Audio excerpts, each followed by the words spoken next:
زینب بنت ہوا چینل کو سبسکرائب کریں اور اس قسم کی سٹوریز کو انجوائے کریں۔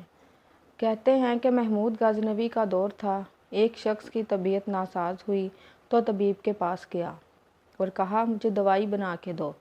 طبیب نے کہا کہ دوائی کے لیے جو چیزیں درکار ہیں سب ہیں سوائے شہد کے، تم اگر شہد کہیں سے لا دو تو میں دوائی تیار کیے دیتا ہوں۔ اتفاق سے موسم شہد کا نہیں تھا۔ اس شخص نے حکیم سے ایک ڈبہ لیا اور چلا گیا۔ حکیم کے دروازے کھٹکھٹانے لگا، مختلف لوگوں کے دروازے کھٹکھٹانے لگا، مگر ہر جگہ مایوسی ہوئی۔ جب مسئلہ حل نہ ہوا تو وہ محمود غزنوی کے دربار میں حاضر ہوا۔ کہتے ہیں وہاں ایاز نے دروازہ کھولا اور دستک دینے والے کی روادات سنی۔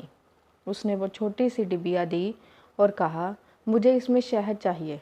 ایاز نے کہا آپ تشریف رکھیے، میں بادشاہ سے پوچھ کے بتاتا ہوں۔ ایاز وہ ڈبیا لے کر بادشاہ کے سامنے حاضر ہوا اور عرض کی کہ بادشاہ سلامت، ایک سائل کو شہد کی ضرورت ہے۔ بادشاہ نے وہ ڈبیا لی اور سائیڈ میں رکھ دی اور ایاز کو کہا 3 بڑے ڈبے شہد کے اٹھا کے اس کو دے دیے جائیں۔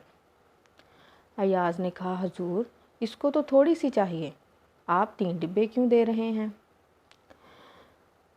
بادشاہ نے ایاز سے کہا ایاز وہ مزدور آدمی ہے، اس نے اپنی حیثیت کے مطابق مانگا ہے، ہم بادشاہ ہیں، ہم اپنی حیثیت کے مطابق دیں گے۔ مولانا رومی فرماتے ہیں